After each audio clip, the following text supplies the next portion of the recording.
اگلی حدیث ہے حدثنا مسلم حدثنا جریر عن قتادہ عن انس قال کان النبی صلی اللہ علیہ وسلم ضخم الیدین. انس کہتے ہیں کہ نبی صلی اللہ علیہ وسلم بھاری ہاتھوں والے تھے، یعنی پرگوشت تھے آپ کے ہاتھ، بہت پتلے یا اس طرح نہیں تھے بلکہ بھاری ہاتھ تھے. لم ار بعدہ مثلہ، آپ کے بعد آپ جیسا میں نے کوئی دیکھا ہی نہیں.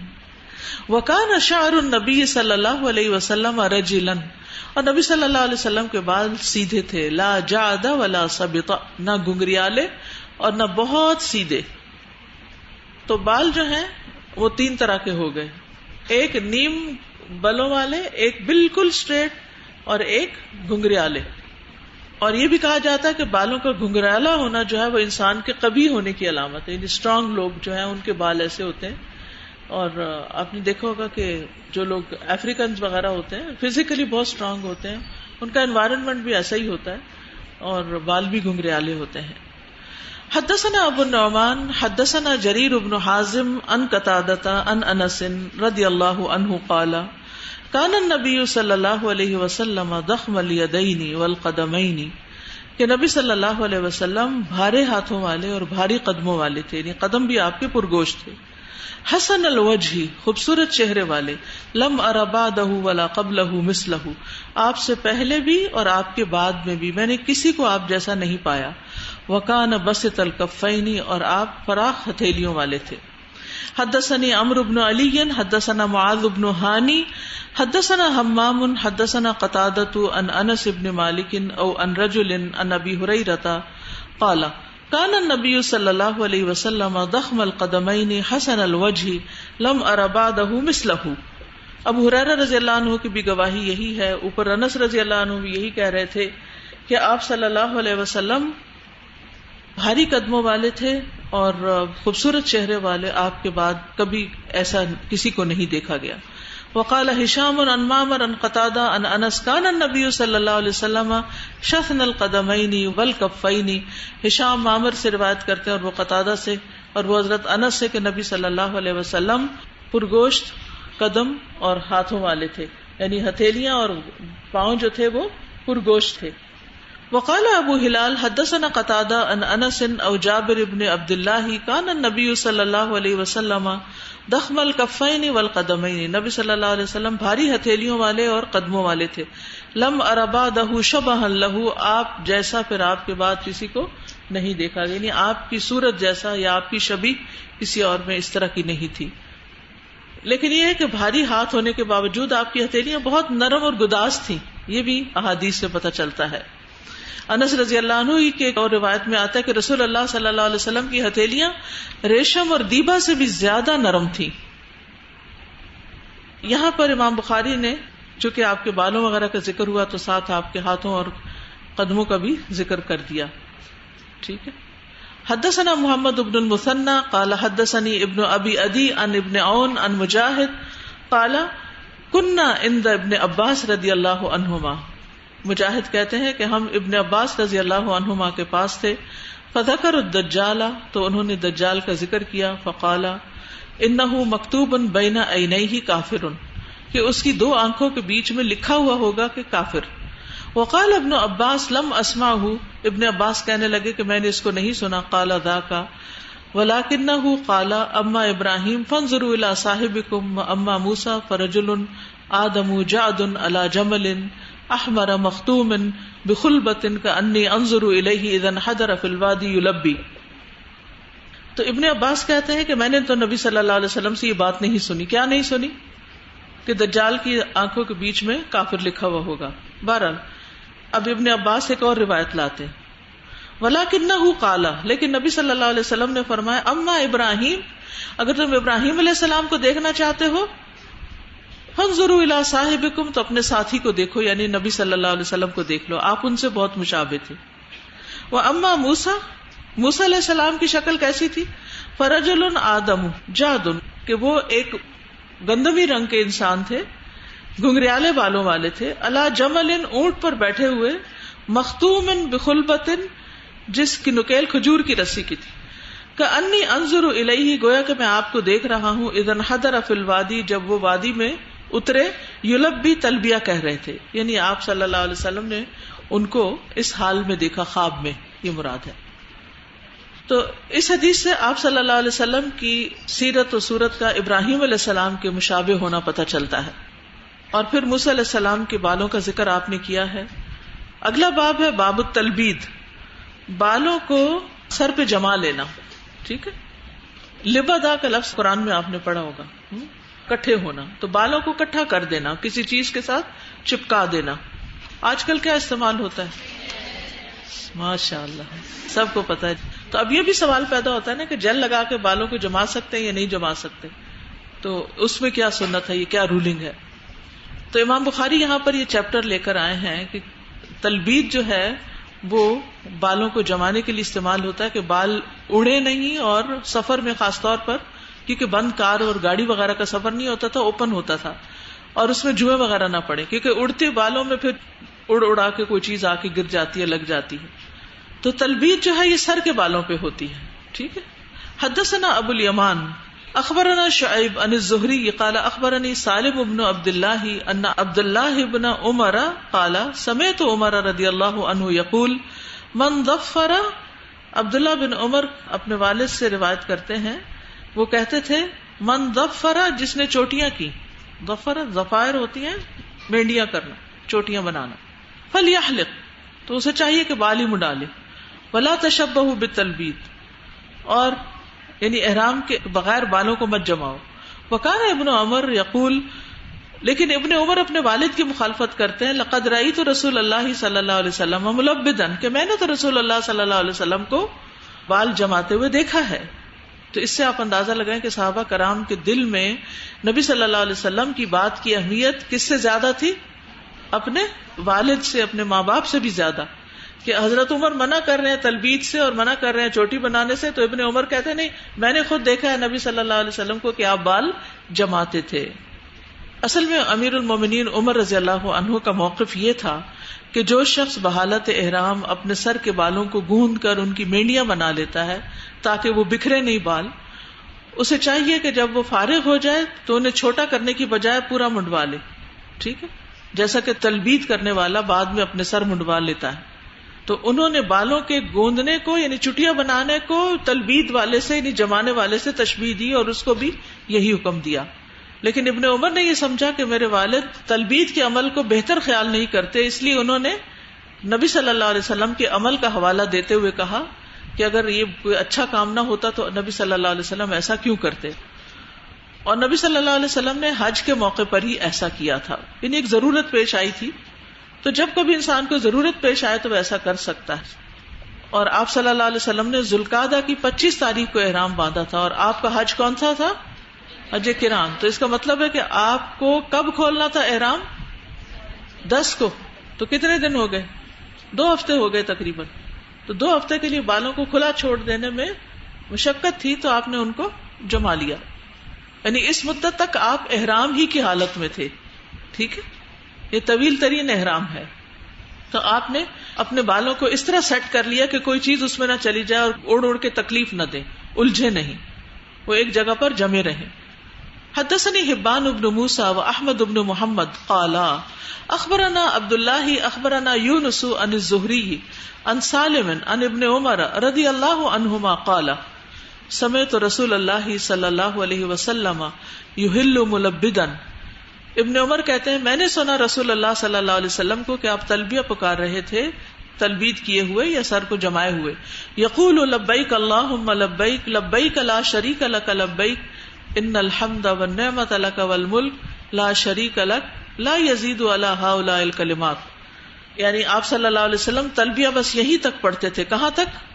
لا شریک لک تک، ٹھیک ہے۔ کس کس کو تلبیہ آتا ہے؟ بولا پڑھ کے سنائیں۔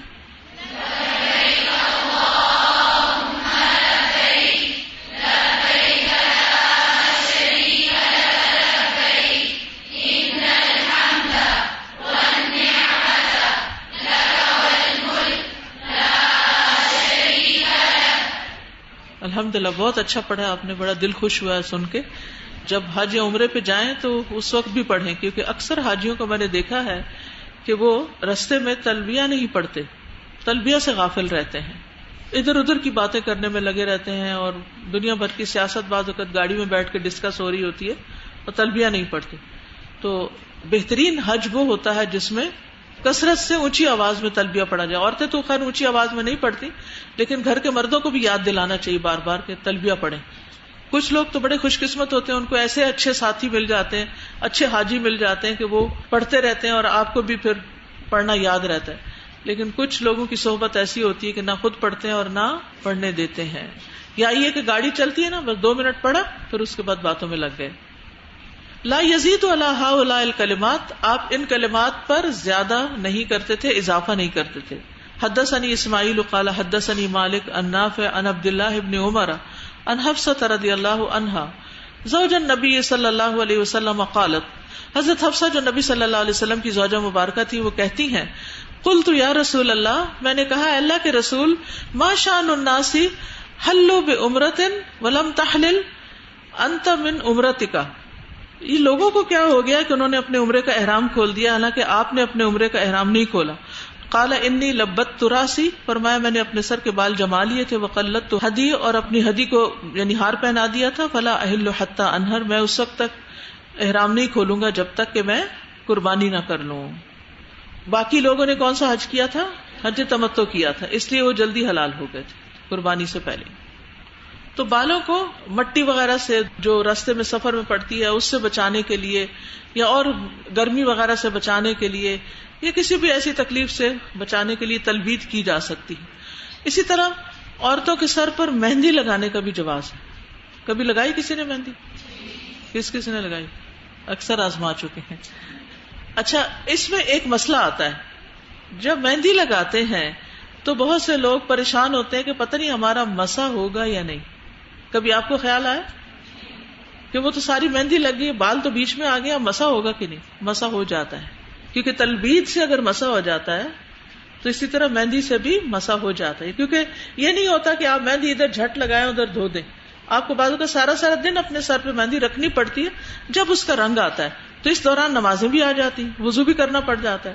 تو پھر وضو کر لیجئے اور سر کے اوپر ہاتھ پھیر لیجئے، یعنی ہلکے مسے کے ساتھ بھی سر کی طہارت ہو جاتی ہے، جل کے ساتھ بھی ہو جاتی ہے. کوٹنگ اس طرح کی نہیں ہے کہ وہ اوپر پلاسٹک چڑھ جاتا ہے، وہ تو عارضی قسم کی ہے. بال بھی بیچ میں محسوس ہو رہے ہوتے ہیں، یعنی یہ نہیں ہوتا کہ ٹوٹلی کور کر لیا بالوں کو، اس نے گند جاتی ہے بیچ میں.